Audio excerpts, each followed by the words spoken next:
Hello and welcome along to the Let's Talk Racing YouTube channel for what is a very, very different video to the normal one we're doing. We're here at Cheltenham, 2 days of racing done, wrapped up, 2 days of excellent racing, and also it just feels immense to be back here. It just hits a bit different, doesn't it, Josh? I came in the door yesterday. It just was fantastic to be back here. Tough racing, competitive racing, some good winners on the show. Tough to back winners, though, nonetheless. But really good to be back. The weather was immense today. Lots and lots and lots of racing fans in, and it really felt like a knowledgeable crowd as well. Great to see so many Let's Talk Racing viewers along the way. We managed to go into the parade ring, take a competition winner in there as well. That was a bonus. That was quality, yeah. And I felt like the competition winner myself, I must confess, going in there for the Masterson's Holdings hurdle. Probably the best race on the card as well. And a good winner in Givemefive. And nosebleeds aside, a winner for yourself. I know, exactly. It took me a long time to back a winner. Yesterday I didn't get any. Today it took me until Givemefive and then Highland. But we did get a couple in the end and it felt just immense. There's something else. The feeling of watching the horses come down the hill at Cheltenham when one of yours is in contention, honestly, in sports, it's up there. It's up there. It really, really is up there. But on this video, we're going to be talking you through the last couple of days racing, maybe some talking points. And the first one, I think we're going to start with Valgrand, which, for those... What's your thoughts? Obviously, Valgrand, a fantastic selection for yourself from the Horse to Follow series at the start of the season. He's over 118. I think you wanted him in a handicap. I know certainly a few fans wanted him in a handicap of 118. He's won a Grade 2 for half the track. Bittersweet. Clearly well handicapped, so I was right. But we didn't get it in a handicap and we weren't on. Look, I thought he was immensely good. Harry Scales was uber confident. He was fit, which was always a bonus, having run in the summer. I think what I really, really enjoyed about his performance is Harry had the ultimate confidence. Turning for home, he kicked him on and he just kept going. Yeah. I think he's a really, really good horse. I think he probably is a 130 horse plus, and running off 118, he would have been a real snip in the handicap. I think after the racing they were talking about, I think Dan and Harry Skelton were talking about how he's in all 4 races on the Friday. The 2 of them were novice hurdles, 2 of them were handicap hurdles. If they'd gone in the handicap, it could have been the biggest winning distance ever at Cheltenham. He was very, very, very good. How would you campaign him now, though? Tricky. To be honest, what I really rated about Dan after the race, especially in ITV, is he said that although it was a good performance, he wants to see it again. Yeah. Obviously, with a great run in the entry bumper, you're going to be excited about a horse, but I don't think they expected that yesterday, and he was immensely, immensely good. I think what they'll do is they'll probably try and find something similar. What's a Grade 2 early season? Maybe go to Sandown for something. I really don't know. Would you roll the dice with him in a Form B at Aintree on Stephen's Day? You really could. Maybe, you could, yeah. And especially, I think the ground doesn't get absolutely bottomless there, so I think that would suit him. I do think they're trying to keep him away from absolutely bottomless ground. I do think the race slightly fell apart in Yeah, we need to talk about Gail Marler, because she was odds on to go and get the job done.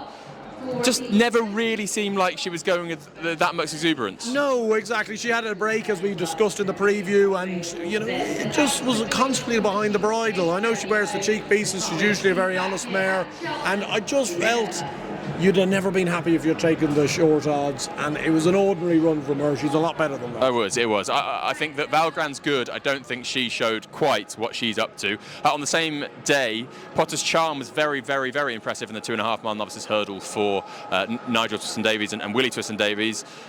They rode him with the ultimate confidence. He was going into the race in good form, and he looks bright, I think. Yeah, he's a good horse, this, I think. He was obviously impressive when he won his maiden hurdle at Fosslas. He stepped forward from that. He didn't jump particularly well, certainly at stages of the race when it hotted up, but I was very impressed with the way he pulled away.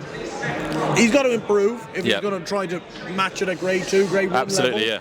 But he's a good horse. The plan, I think, for him is to come back here in the November meeting for the Grade 2 Ballymore trial, I think it is. Yes. And if he runs extremely well there, it's going to take a really good horse to beat him, I think. I just said so. Twiston-Davies usually loves mopping up races around October, November time around here. Absolutely. Then today, my first day, you were here both of the days. The first horse that I think we need to talk about is Intense Approach. Now, for those people who are just tuning into to the podcast, I think you'll know that You've got an affiliation with slow 3-mile novice hurdlers trained by John McConnell. I do. Bardenstown lad, Wrexham was slightly more disappointing than Bardenstown lad. I think you were mentioning that you should call this race the John McConnell Memorial, something like that. I think it probably needs it at this stage. Bardenstown lad obviously won this race a couple of years ago. Streets of Doyen won the race the year before that. Well, Intense Approach wins for the same trainer, same connections.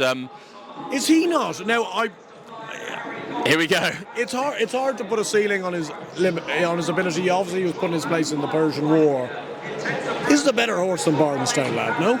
Definitely classier, but Bardenstown lad was a behind the bridle, slow, but a grinder. Really with Intense Approach, definitely got a bit of speed about him. It was a good run behind Flying Fortune at Chepstow on his last start, no doubt about it. And I definitely think that I don't know. He'll more than likely go down an Albert Bartlett route now. Well, I'd say so. He's obviously been campaigned mostly in the summer so far. He's had a hard enough summer campaign. I don't know whether that would have been his last run and you give him a little bit of time off, or maybe they give him a run at November time and then put him away for a little bit. He's a nice horse, though. I thought he was an excellent ride from Harry Cobden, as you come to expect. He's a superb jockey, isn't he? Yeah, he's just brilliant. He He really dictated that race. You'd have had no real concerns having backed Intense Approach, and if you backed the Cromwell horse against him, you were never really quite happy. Absolutely. One for the Albert Bartlett, possibly in Intense Approach. Might not be going and winning the race, but I think he'd definitely run and be campaigned down that route. One race today that definitely has a massive effect on the festival is the Pertemps qualifier. We had 4 qualify. The Wool Park won the race. Gower Road finished second. Zane Knight was third, and Hardy Boy.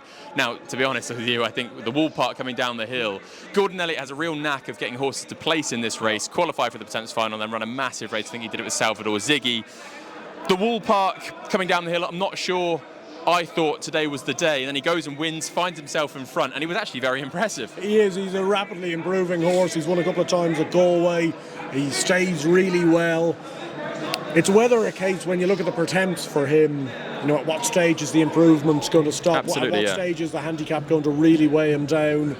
I'd have thought today the idea was to qualify him. He's ended up kind of, I wouldn't say he's fallen in, but I think the race has slightly fallen into his lap. And then he's gone and had to put it to bed.